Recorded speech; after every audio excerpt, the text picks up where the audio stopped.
I think that there's two things that have sometimes had an uneasy relationship. There's cloud computing on one hand and there's security on the other.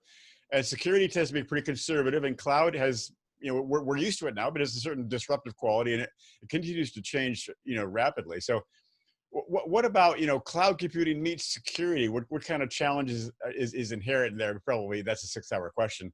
Oded, what do you see in that regard? Well, this is exactly when we think about what happened with security until today, when we were using the on-prem or the perimeter approach, and when we shift to the cloud and the loss of that perimeter, and the code name which started a few years ago recently, and it keeps staying, which is zero trust. A lot of people thought that zero trust is here not to stay, and they thought it's just a gimmick. But with time, it is becoming like something that everyone understands and everyone continues to talk about and to interpret. With zero trust is basically the understanding where you don't have perimeter, you cannot longer trust either the network environment or the component themselves or the user behind it. So everything needs to be either multi-factor authenticated, and then later you need to make sure that everything is based on just-in-time access. So no one has permanent access to anything, with least privileges approaches and zero standing permissions. So when you look at all of those things, security have definitely changed when we talk about cloud and hybrid approaches. And that's very, very good things to see. Of course, on us, with Achilles, those are exactly the things that we are focusing at to facilitate that zero trust method. Mm-hmm. Curtis, I want to ask you a similar question about cloud and security. Something that Oded reminded me about how the list needs to change, and zero trust. Off the wall story. Several years back, there was the IT administrator for the city of San Francisco, and he wouldn't let anyone else in. And he's the only one who had the password. So the city of SF had to jail him for it. Does anyone remember that story? You remember? Yes. Yeah, and I don't know whatever happened to that guy. He was so basically this one gentleman held the city of San Francisco hostage for a couple of days, figuratively speaking.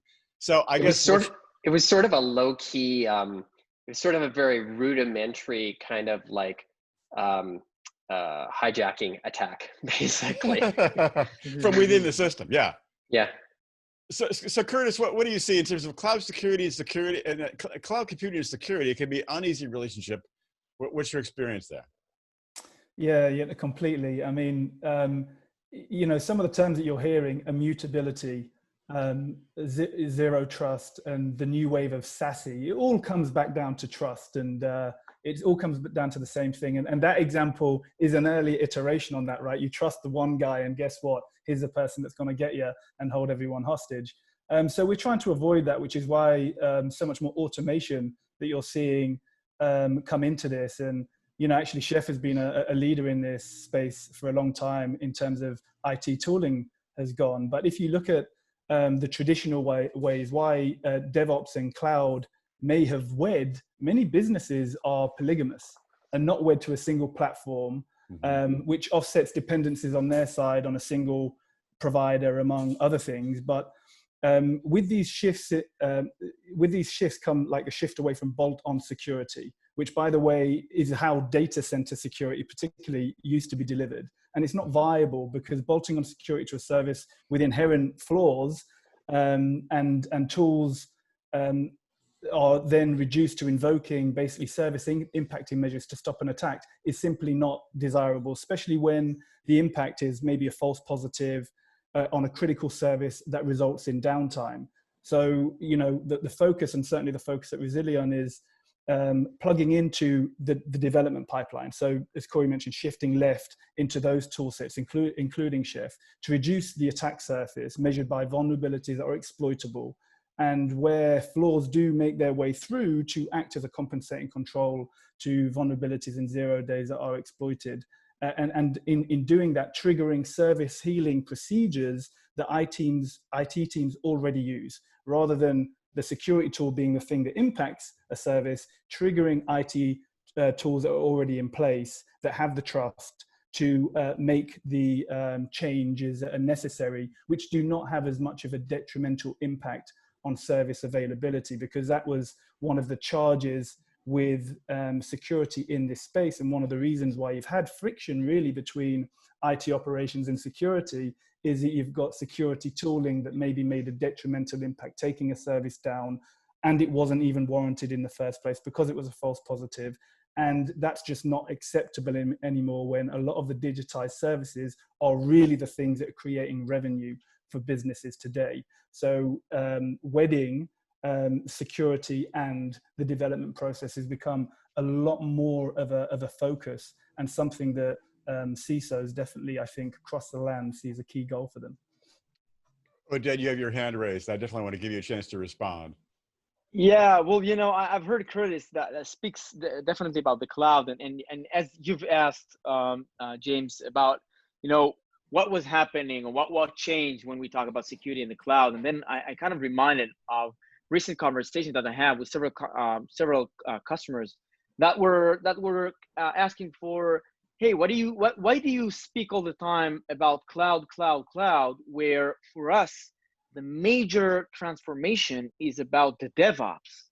It's all about the DevOps movement and not necessarily the cloud, because for them, when they talk about the cloud, they definitely use it to mention the public cloud, where they are, and I meet a lot of those customers that are not yet in the public cloud. They're saying that, they're having their SaaS Salesforce and things like this, or Office 365 within Azure or things like this, but the infrastructure itself is not yet out there in the public cloud. So for them, it's all about the DevOps movement and the security within the DevOps movement.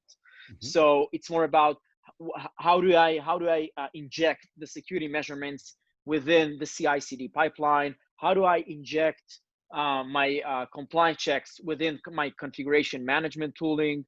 And how do I leverage all of that in order to make sure that the security is higher within secrets management, key management, and so on and so forth, because you suddenly have much more components within those containers that you need to manage, and so on and so forth. So I think that's, if you want to precisely look into it, it's more about the DevOps and the DevSecops changes rather than just the cloud thing. Interesting about the term DevOps and DevSecops. I mean, Corey, this again is a tangent, forgive me, but isn't, in a sense, shouldn't the security be built into DevOps so much that we don't even need DevSecops as a separate term? What am I missing there? Yeah, I mean, it's interesting to see how that'll play out in the next, 5 years, and as the industry evolves. I think that there is general acceptance of the concept that DevOps needs to fundamentally have security built into, the tooling and the process and all of the things that go into operationalizing digital assets at scale in the enterprise. I think functionally, organizationally, many companies still have accountability in an organization that is designed specifically to measure the compliance of teams that are moving quickly, software development teams that are moving quickly. So as we continue down this evolution, I do suspect that it will become redundant to say DevSecOps, because every team will have security built into, the way that they actually produce and operationalize software assets or components in their environments. So, yeah, but I guess it's nice to put it in the kind of emphasizes the security aspect. But so speaking of which, there have been a number of hacks recently. I mean, there's a Twitter hack. It seems like there's never an end to the hacks. What is it that the chief information security officers are missing that could prevent this? Corey, again, please answer this one. Yeah, so when we talk to the CISOs in big organizations, they're starting to change the way that they're thinking about partnering with the software development teams that they're trying to help secure, and the infrastructure the infrastructure operations teams that they're trying to help secure. So the big shift has traditionally been that the CISO's organization was focused on measurement and producing data of things that they felt needed to be rectified in order to meet the security and compliance policies of an organization.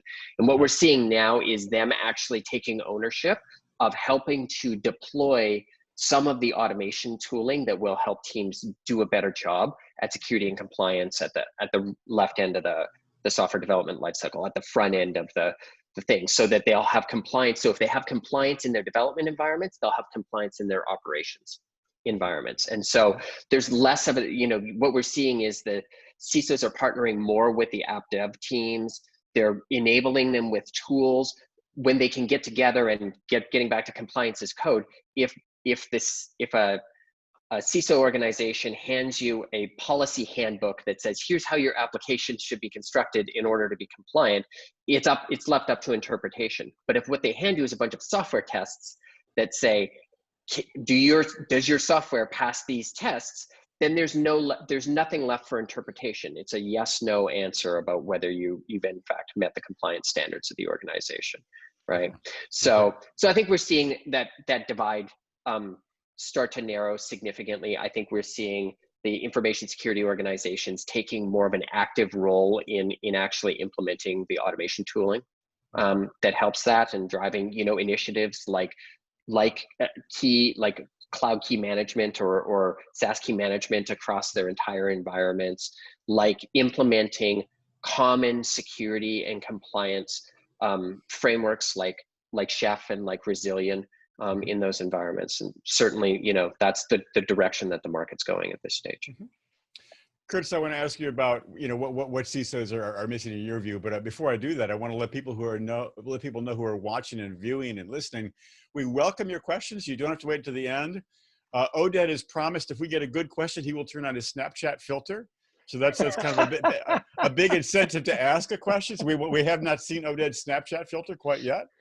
There's talk about a TikTok dance. Who knows? But Curtis, what do you see in terms of what's that? I like the sound of that. Yeah, no, Oded he's holding out on us. But Curtis, I'm waiting for questions. Come on. Yeah, no, we're going to get one. John K. Wilson, please do ask one. Curtis, what do you see in terms of CISOs? What are they missing? Why is it so hard to prevent the many hacks out there?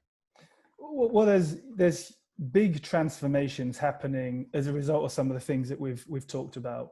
As Odette said, not everyone is in the cloud. A lot of them are on-prem, and they're expanding some services in the cloud. So you're seeing a lot of organizations with a multi-environment strategy, and even a multi-cloud strategy, which is actually why tools like Chef work really well in that regard, because they work across those environments, regardless of you're in the cloud or you're on-prem, to be able basically automate the updates of those IT estates everywhere. And we at Resilient, we integrate in with that cycle as well. But if you think about some of the problems that CISOs are concerned about in that space, is as they are expanding, as they're pushing services out more and more frequently, the code environment that their development team and their developers are operating in is a lot more dynamic than it used to be. Updates are happening sometimes hundreds of times a day to across multiple applications. And according to some well-known analysts, 70% of the attacks against containers, which are used very prevalently nowadays across on-prem and cloud environments, will be attributed to known vulnerabilities and misconfigurations that could have been remediated pre-production. And we've seen some of that with some of the big breaches. So this has significant implications for businesses and CISOs that are shifting to container compute across cloud and on-prem, which means that businesses need to receive a detailed and regularly updated bill of materials by their software vendors. And it also means that they need to look at reducing the vulnerability attack surface in both code base and infrastructure that they're using, whether that be a physical box on-prem, a virtual machine, or a container. And then you've got Lambda and kind of more ephemeral compute as well. So it's kind of diversifying. So preferably reducing the attack surface, which being the weakest link, the code base, pre-production, before code is promoted, is an imperative. And CISOs can set themselves up to better avoid some of the big breaches, like what happened to an Equifax, through meeting this imperative. And it's one of the reasons we focus on plugging into the CI/CD pipeline, to assess code, functions, command that are committed pre-production, and they're providing full stack deterministic security from the host to container to runtime environment, such as Java, Ruby, Node, and all of the different runtime environments that are being used. And this allows for security operations to focus on the applicable attack surface pre-production, and then compensate for security flaws that make their way through to production by integrating with tools like Chef to align with the in-place IT update workflows for that IT environment. You know, in the beginning of your answer, you threw a little shade at containers. Like containers might be a weak point in the security infrastructure. Am I reading you correctly, or not necessarily? I mean, when a manager hears the term, containers, should he or she say, "Oh no, that's a security hole"? You know, I've literally met, and I'm not going to, call them out for sure, but some people that have said containers are the devil. I don't think so. They provide massive benefits in terms of decoupling services to businesses. There's no doubt about it, but they're fairly new. There's a lot of benefits to moving to containers, which is why so many businesses are doing that. But, it creates a more dynamic code environment. You've got these things that are fairly ephemeral. A container can come up and be disposed of very easily. And there's a lot of open source coming from, images that are out there in the wild. So you need to stay on top of that very dynamic, frequently shifting code and compute environment. So that's what it gives way to. It's not that containers are bad. It's just that the movement of more dynamically changing environments creates a broader attack surfaces that CISOs need to do a more decisive job of locking down. And it's not an easy job. It's an increasingly hard job, which is why automation in the process is so important, and building tools in across IT and security that work seamlessly together with your entire environment and makes a job a hell of a lot easier. Yeah, I want to double down on that with Curtis for a second, which is that containers are just another microcompute, like a micro-partitioning strategy for compute, right? I mean, at the end of the day, all it is taking our compute and building it into smaller and smaller chunks so that we can get more and more leverage out of the compute resources that we have. But it's the velocity that comes along with the patterns of ephemeral compute and immutable compute and whatnot that actually are the real challenge. And it require a different way of thinking, which is why we're changing the paradigm, right? From, write documents and test broadly to be very specific. Compliance is code, right? This is why compliance as code is an important topic. So we have a question actually, and the question is, what IT group would the combined Chef, Resilient, a keyless solution be sold into and owned by? Oded, do you care to answer that? Who would own this combined solution? Yeah. Who in the IT environment? I'd say who in the organization? Where in the org chart would this combined solution be owned by? Or be really dealing with it? Well, whether that's the question of if that's a CISO solution or a DevOps solution. Well, I'll tell you this. We see mixed. We see a mixed behavior within our customers. We see some of them that the DevOps are more strong with their, let's say, feelings of responsibility. They feel that they're responsible for the security, and which relates to what Corey said about DevOps is going to be the term and not necessarily DevSecops. So yeah, we see those, but we mainly see that the CISO and the security engineering organizations, which security engineering in most cases are not part of the IT, by the way. So we see kind of a shift there that they understand that they need to behave much more in a high pace. They need to answer the challenges in a very high pace that it has, and it relates to the fact that everything is ephemeral and the processes are ephemeral and everything is being built as we go, and they understand that they need to take care of those. So this is, in most cases, you'll see that as we see it, at least, that the security guys are leading those kind of combined solutions for container security and the ability to have compliance as code and obviously secrets management. So this is so I can somehow say that it's like 70-30 to the security guys. Makes sense.